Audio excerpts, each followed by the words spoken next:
Well, thank you everybody for coming this morning. First session, a little nervous. It's great. Thank you especially to the sponsors of the PNW Drupal Summit. Very grateful. Could not be able to do this without any of these lovely organizations and people. So today we're going to talk about how good accessibility is good SEO. There's big wins for both when you take them both into account. My name's Syd Hunsinger. My pronouns are they, them, and I am a light-skinned, non-binary person. And in my photo on this slide, I'm wearing glasses and I'm smiling, and it's a lovely blue sky behind me. So before we dive in, I want to share a little bit about Sandstorm. We're an accessibility certified creative technology agency. We've been in the game for over 25 years. Lots of experience with higher ed, especially for me. That's a lot of my clients, associations, global nonprofits, and healthcare. And we've been working in Drupal for a long, long time. So you're in the right place. So fun fact, 1 in 4 U.S. adults, or 28.7% of the population, have a disability. Several of us in this room have a disability in our glasses. And this statistic might even be higher, but disability is often underreported due to stigma. So on the flip side of that, a not so fun fact, WebAIM does an annual study of the top million websites on the web to kind of see where they fall on the spectrum of accessibility, and only 5.2% of those top million websites meet general WCAG accessibility standards. So not great. So there's always opportunity to make your websites better and more accessible. And kind of in that same vein, a good fact and a bad fact is that since 2017, there's been an almost 200% increase in web accessibility lawsuits. This one's from the ADAtitle3.com website.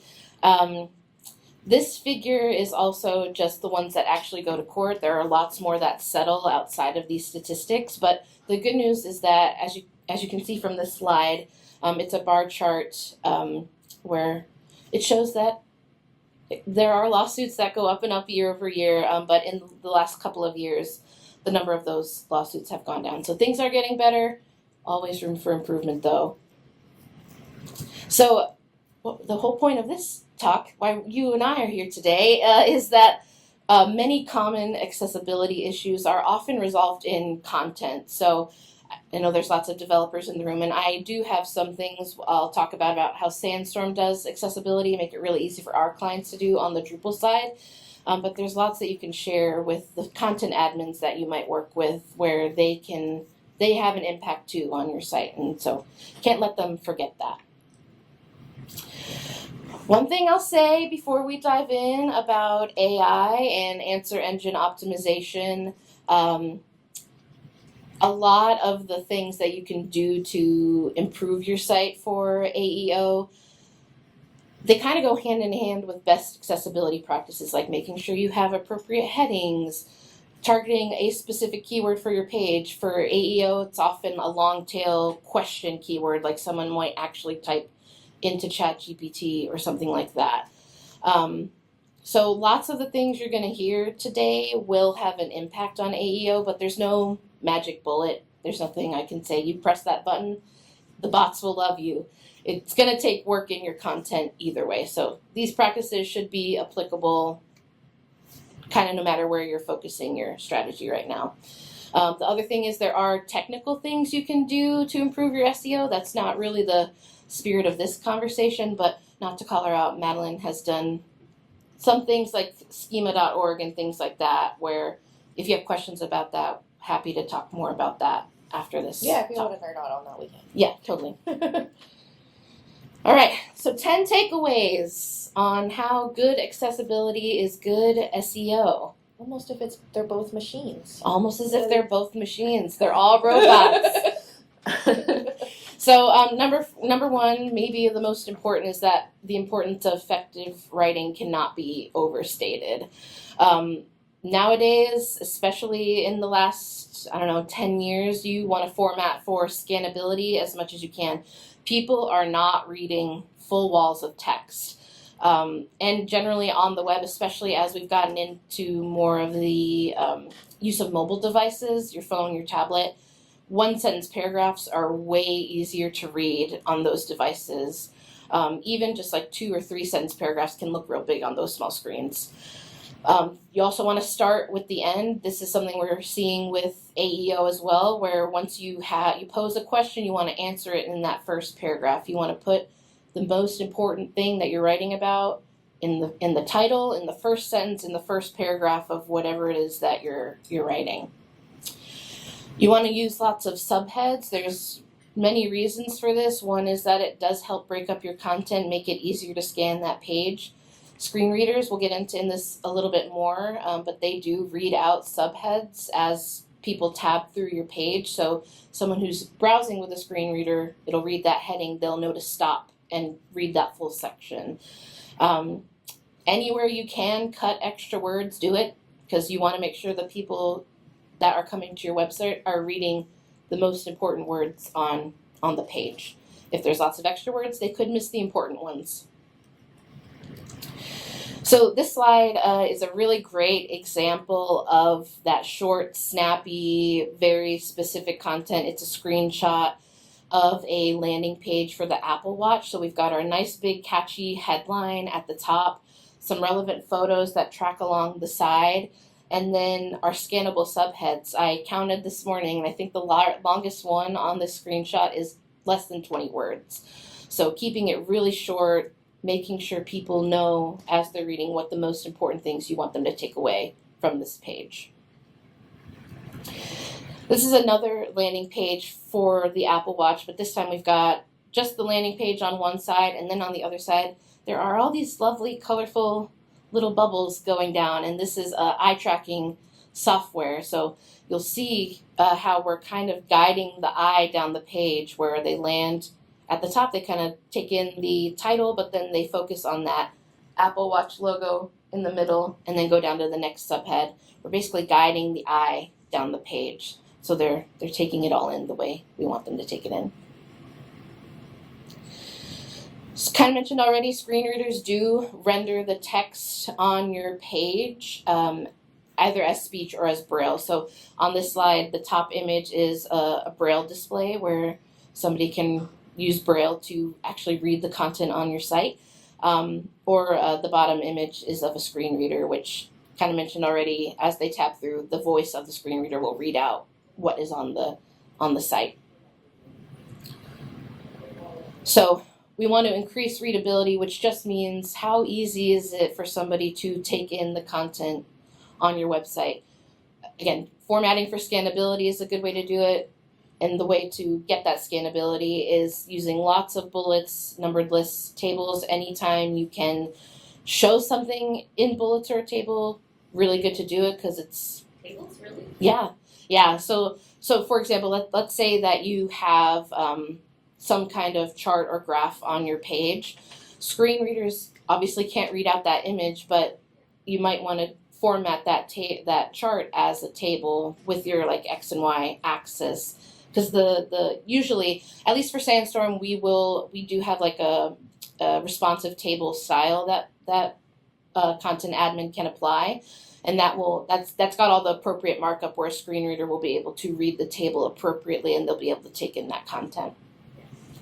And it also just helps break up the page, because again, we don't want people to have those great big walls of text. They want to be able to focus on those elements, and so when they see a table, they might stop on that and kind of take it in more than if you had just written out that data in a paragraph.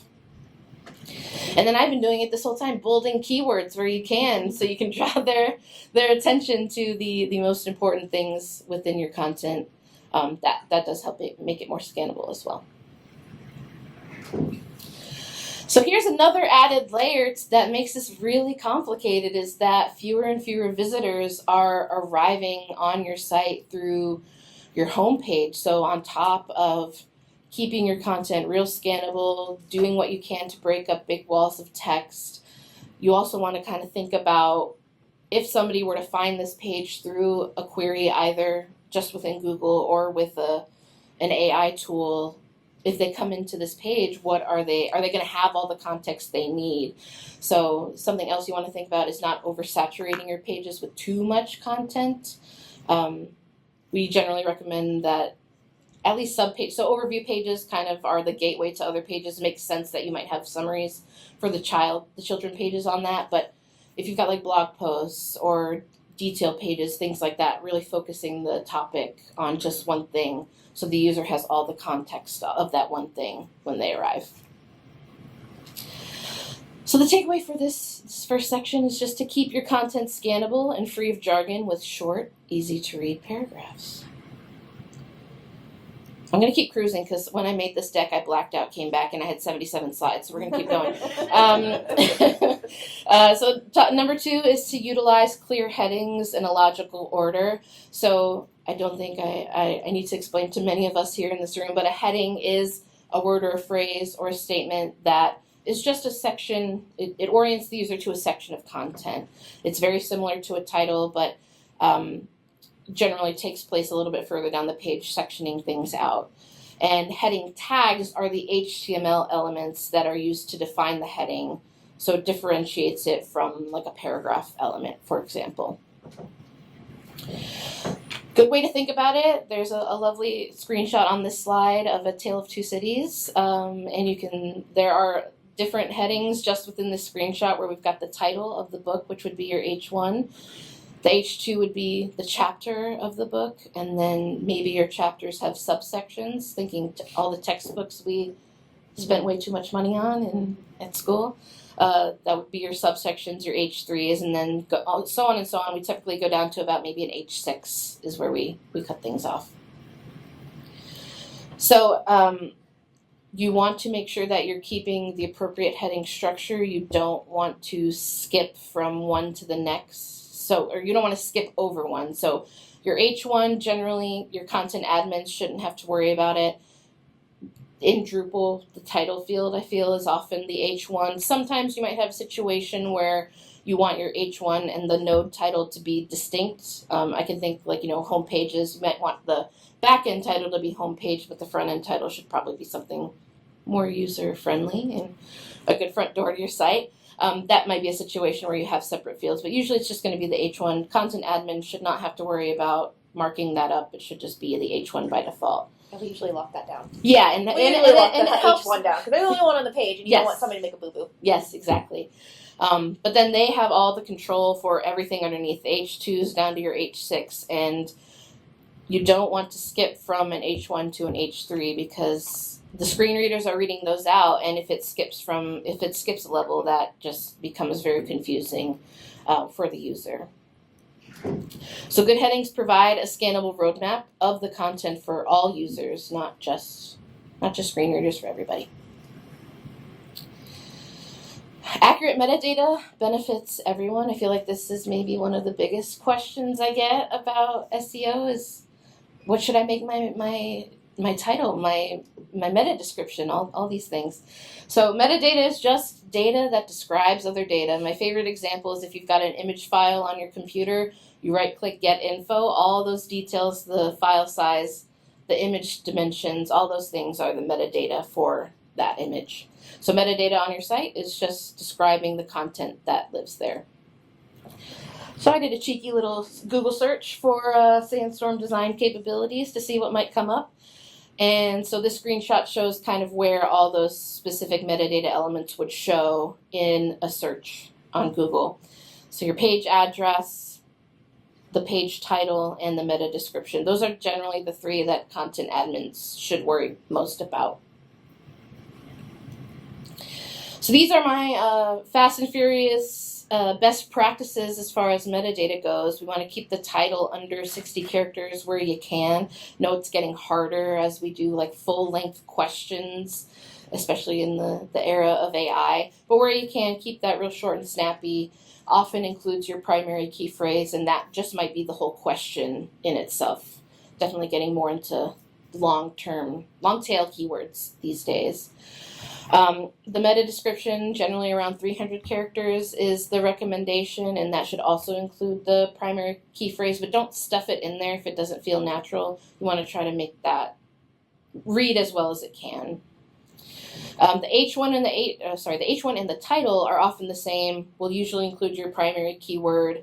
And then where it makes sense, again, we don't want to overdo the use of the keyword, but where it makes sense in your subheads, feel free to pepper that in as well. And then whenever it makes sense, whenever possible, make your page address the same use of that keyword as well. So all your meta description, the page titles, the meta descriptions, page addresses, they all inform users that they're in the right place. So make sure you don't forget about that.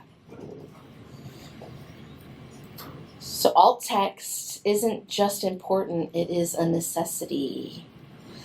And alt text is just what loads in place of an image as a text alternative. So not only when a screen reader is tabbing through a page, it'll read your alt text, but if somebody's on a connection with low bandwidth, the image won't load. It'll load your alt text in that same place.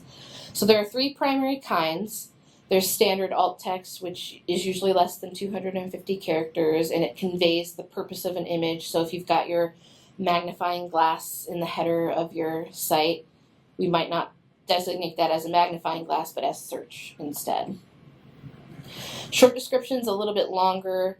It also conveys the purpose of an image, but oftentimes that image is more complex. It might have either, not that I recommend this, it might have text on the image, or might have people in the image. You need a little more bandwidth to describe those people.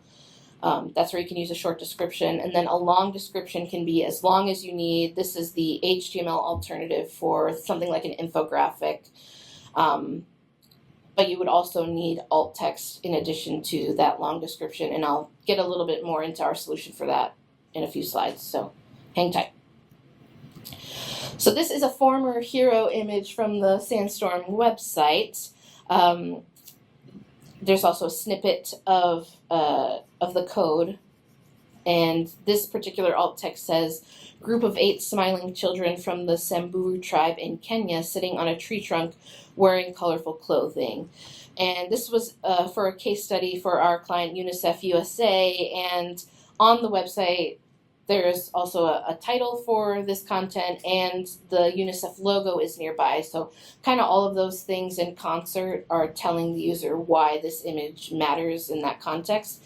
Someone would logically assume this is probably somebody that UNICEF benefits, and that's why we're using this particular image on the site. So how do you know which type of alt text to use? And the great question to start with is my image simple or complex? So here's a handy little flow chart. Ask yourself that question, and if it is simple, ask yourself, is there a person in the image? And if the answer is yes, just write a short description. You want to make sure you describe that person. If the answer is no, ask yourself, can you describe the photo in 250 characters or less? If the answer is yes, you can keep it to short alt text. And if the answer is no, you can write a short description. I'll pause, I see some cameras. And then the next one's really easy. If you've got a complex image, you should write alt text and a long description. Wow, that's way easier. It's super easy. How long can is there a limit? On the long description? Yeah. No. Okay. It can be as long as it needs to be. So all images need to have alt text, and you can make use of the target keyword in that alt text where it makes sense. But keep in mind, like I mentioned, screen readers are reading that alt text out, so you don't want to just randomly stuff the keyword in where it doesn't make sense. But if it makes sense in the context of the image, certainly feel free to use it. Because search engines do scrape alt text. That's why I should mention that. So getting into the long descriptions a little bit more now is that text-heavy images do need an HTML equivalent. And we see all sorts of text-heavy images with all the different industries that I mentioned at the start of this, where we've got event banners where a content admin might put the name of the event, the date and the time, all that kind of stuff just on the image. Not a great practice, don't recommend it, but sometimes we can't stop them from doing what they want. We also get a lot of logo collages. Associations have lots of sponsors, that sort of thing. Hero images. Again, we try to discourage them from using text on their heroes, and give them alternatives to that. And then infographics are the big ones, where lots of text on those, lots of different image elements that we need to describe. So this is an example from our client, the Association of Corporate Growth. They have, events are their bread and butter. So their members are always making events. They've got 60 chapters or something. So this is kind of what I was mentioning before, where their image here does have the name of the event on it, the date, have a headshot of the main speaker. It's less of a faux pas in this particular instance because it's got all of the HTML elements around it. So the title at the top is HTML, and then all the event details on the right, the when and the where. All of that is something somebody could tap through with their keyboard.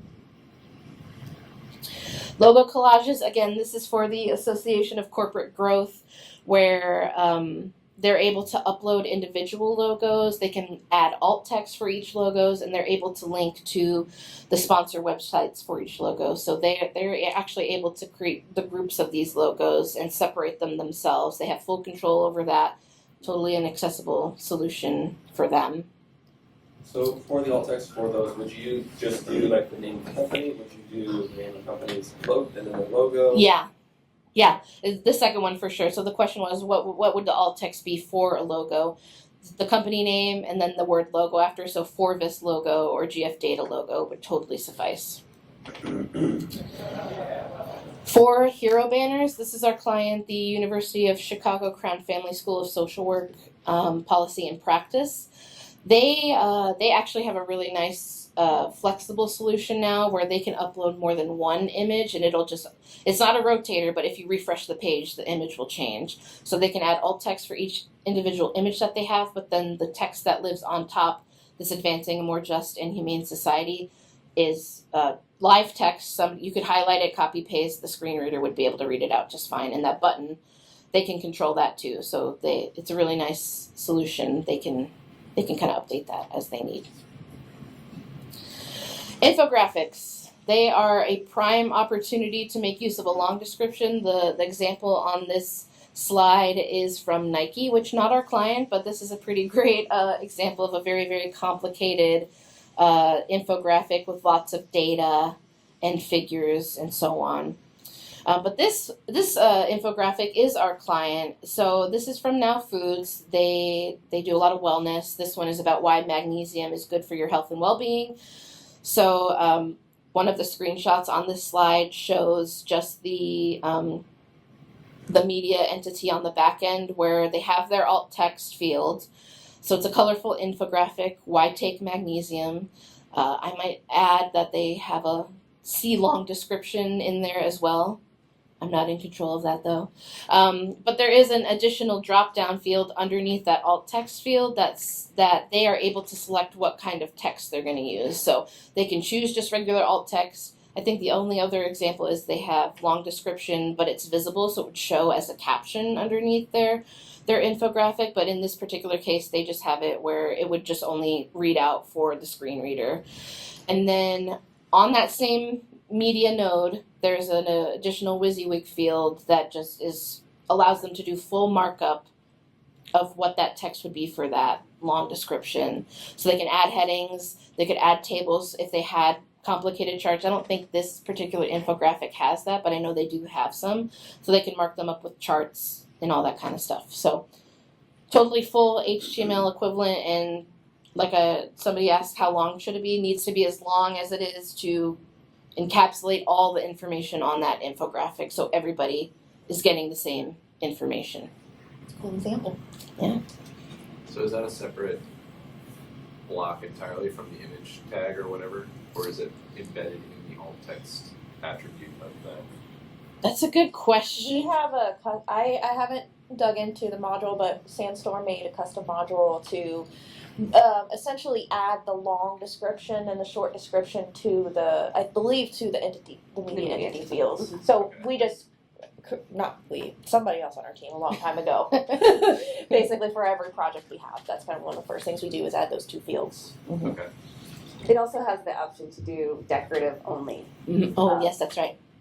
So if it's not adding information, you can choose that. That's a good point. Emily, my colleague, said that there's an option to also designate the text as decorative only, and you would want to do that. You don't need alt text if you just have something that's like a colorful block or a textured pattern or something like that on your page. You could just flag that as decorative, and the screen reader would know to jump over that.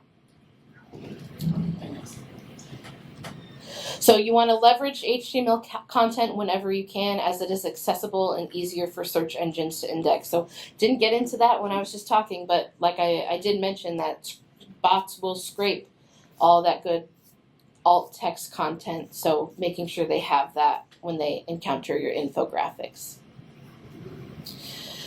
Keyword stuffing doesn't help anyone. What is keyword stuffing? It's this old tactic where writers would force as many keywords as possible into their content, and it was very unnatural, but it would help rank better for SEO. It does not work anymore. I worked at a place. My first job in tech was that it was a e-car. I wrote so many sentences that just didn't make sense. Picnic tables for sale for picnics in the picnic park, and have a picnic in the park, and then it's Yeah. like, oh my god, No. no human would read that. Yeah, so I have a good example of this because I was very curious a little while ago about how long 18 hours from 11 a.m. was, and I didn't want to count on my hands. And I was like, surely someone has a solution for this on the internet. I found this tool that would calculate it, and this was the content I encountered on the page, where they did every variation of the thing that I had searched for. So effective, I suppose. But when I arrived at that page, I was like, is this real? Like, this kid, who did this? Cannot be a legitimate tool. So I'll read briefly so the recording can hear. But here we have calculated what time it will be, 18 hours from 11 a.m. In other words, what is 11 a.m. plus 18 hours? And then over and In over. other words. So not great, not very good for users. You want to write as if you're writing to real humans, not to the bots. That's generally the best rule of thumb there. The best tip we have, especially now with AI, you want to make sure you choose one primary keyword for your page and then find others that kind of occur naturally as you write your content. So this is a great example from a site that we love, Ahrefs. They're a real wonderful tool in the SEO space. Obviously, they have a lot of domain authority, so they can use kind of short keywords like this. Their main keyword is keyword stuffing, but they can use that keyword liberally in the content, and it's very natural because it's what they're writing about. They're not overly stuffing it. I feel like I'm running very slow. I should probably... No, you're fine. Okay. We started late too. Okay. Yeah, 9:35, you're good. So for the best rule of thumb for your keywords is every 100 words that you write, use your target keyword one time. That's a 1% keyword density, which is best practice. Your link text needs to be clear and descriptive. So this is Daniel in the Den. And you can see all these lines say more information here, here, and here. Fill in this form by the end of the day. Check the security policy by this link. That's not good link text. So for assistive technology, screen readers can be programmed to read only links. So if they encounter something like here, here, and here, the screen reader is only going to read here, here, and here. It does not tell the user what exactly is going to happen to them if they choose to proceed on that link. And speech recognition tools can be programmed to open those links after a specific voice command. Yeah, question. Yes. More. Yes. Yes. There we go. Here's a great example. This was a client we worked with, the Appraisal Institute, and this is a screenshot of their group affiliation program. And they had both good and bad link text all on one page, so it's really good for my slides. So they have, for the good examples, they had links for education, publication, books, webinars. They are all good. They're real short, descriptive. Somebody knew if I knew my screen reader was reading out links and I heard education publications, I'd be like, okay, I generally know where I'm going to go. But also further down the page, they've got a good old-fashioned read or learn more link, which not very descriptive at all. Orange does this, but they have a clever way of getting around it with a hidden spam. about, and then it's the title of the note. Yeah, we've done that too, where we'll have like an ARIA label that's Yeah, not we usually visible. put the ARIA label. We have so many clients that want that. Like if you go to UNICEF's website, it says learn more, and we had to put ARIA label that like basically says learn more, and then concatenate the title. Yeah. So there are ways around it, but sometimes, I mean, this in particular is just WYSIWYG content. I don't think we had a way to allow them to add ARIA labels in that case. So trying to teach your team, your content admins, to stay away from that where they can. Here are just some more examples. These are from kent.edu. They didn't do it on purpose. This is their accessibility guide. I won't read every single one out just for time, but at least for this first one, you can see visit and then the whole kent.edu link just out there. That's not good. You would want to make sure that you link over the specific words instead of just having the text kind of fully out there. So you want to make sure you're using unique text link language. Avoid click here or read more. Where it makes sense, buttonize your special link. So generally when someone's taking an action, you would make that a button.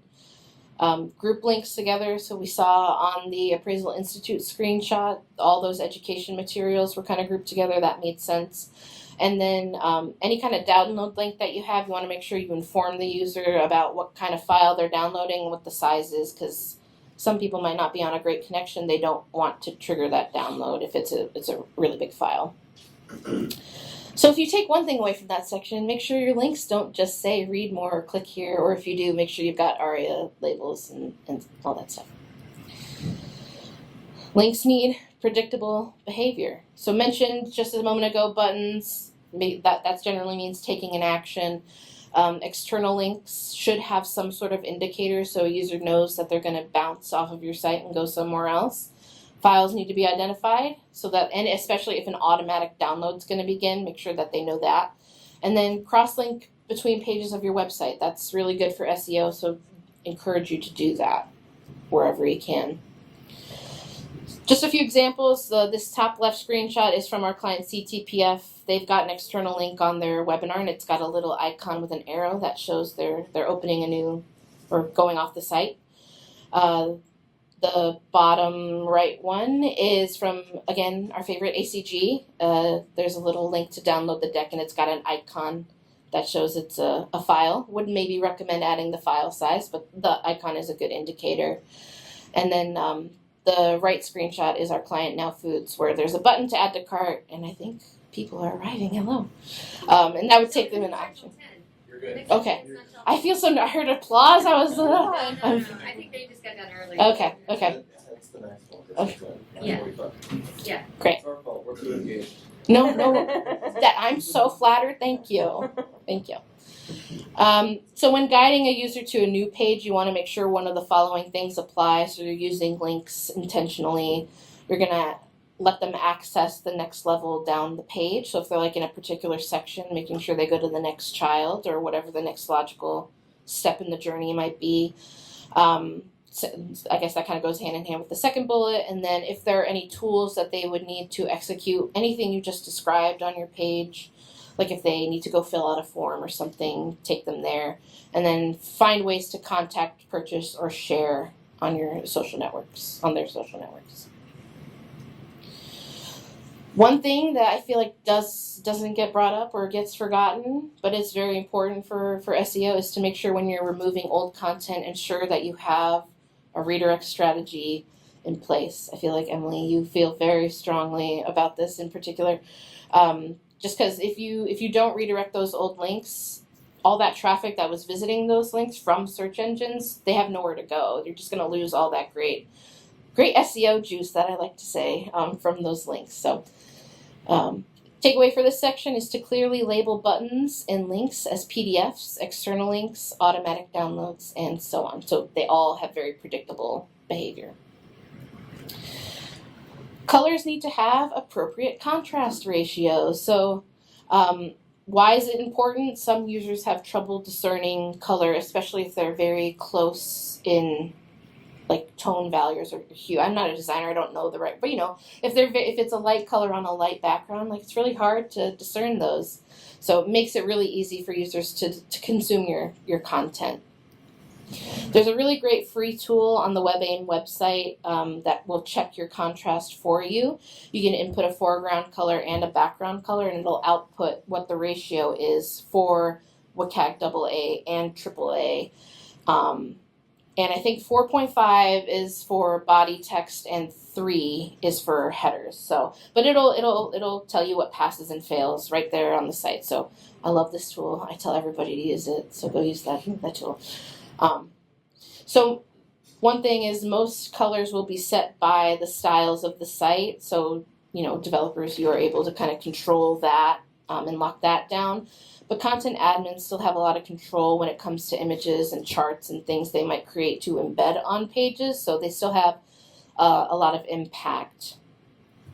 This is a screenshot of the hero from the Orthopedic Trauma Association, which is one of our clients, and we gave them a flexible hero that they have a drop down where they can choose if the background is light or dark, and it'll swap. So this particular background is a little bit darker. They can use white text and a lighter shade of blue on top, but if they pick the dark version, it would swap the title text to black, and that blue would be a little bit darker.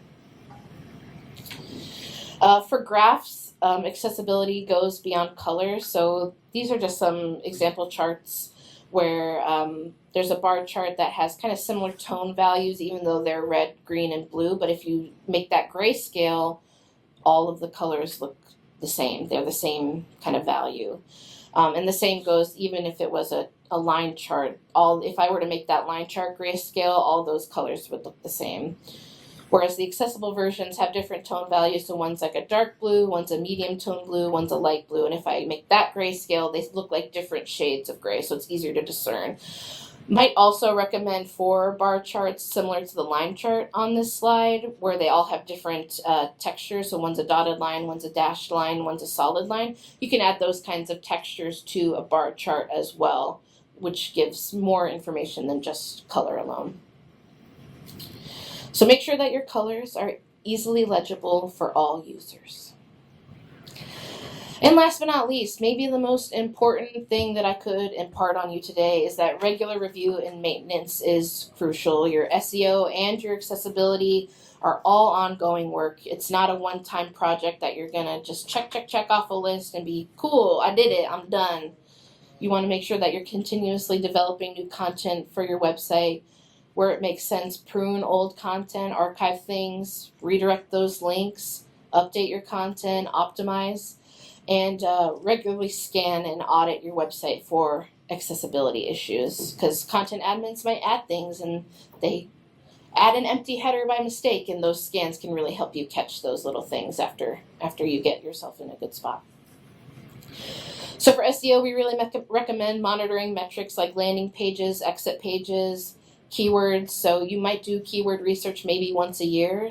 You can use AI to help with this, like go to ChatGPT and say, give me 100 keywords related to this.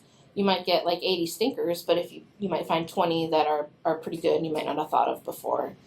Also monitoring clicks and impressions, rankings, site search queries, like what are people typing into your site search, because that might be, oh, we're missing this content. We would probably get more traffic if I added a page about XYZ. And then, of course, broken links, so that you can make sure they redirect to the correct page on the site. For accessibility, scans can help you flag color contrast issues, inappropriate markup like empty headings I mentioned, or if somehow missing alt text gets added to your site, you can flag those things. Any unnecessary PDF. So I have a client, Crown Family School, that made a real concerted effort to do away with PDFs as much as they could. So if you've got clients like that, you can do a scan to see if somebody maybe snuck one in there and flag those. Inaccurate ARIA labels, any kind of unusual link behavior, as well as keyboard operability. So neither your SEO nor your accessibility efforts are one and done. Just internalize that. Embrace it. Enjoy your journey. Yeah. And just here's the 10 takeaways all on one slide if you would like to take a picture. It's here for you. And then I do have a QR code on the last slide where it'll take you to a page. Well, first reminder, good usability is good accessibility. And then there's a page on our site. It has my slides as well as Madeline's from yesterday. So if you enjoyed Madeline's talk, you can get her slides as well.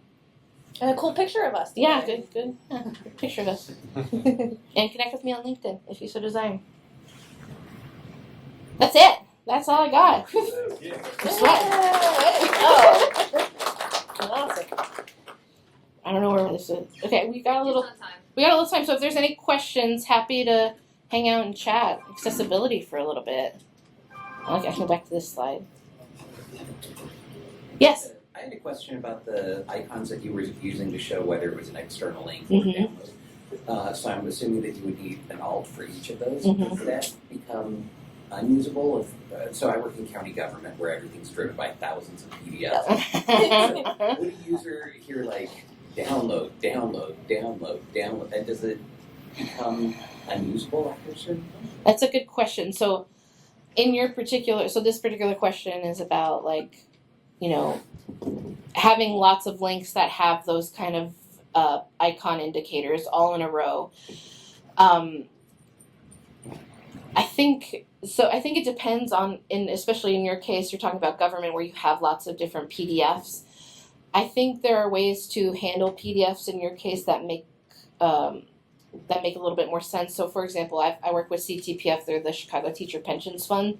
They're in your same vein where they've got lots of PDFs on like Medicare handbooks and things like that. We've been trying to teach them about like gateway pages for PDFs. So you would have all your you can still use your PDFs. You have them all in a list. There's some text prefacing that list saying like these are all PDFs that do X, Y, Z. And then for those links, just having parentheticals in the link text that say the file is this big. So they kind of get that context, but you're not needing to worry about the screen reader reading out. Yeah, you could maybe even make like a block that that kind of gives a space of like the editor could say like I want to add these files and then like add like a heading text, but like maybe that block could say like somewhere so it doesn't have to repeat, right? Like here is a list of downloadable PDFs and then giving them meaningful, Yeah, I could definitely see where a list of links might need a different treatment. Yeah.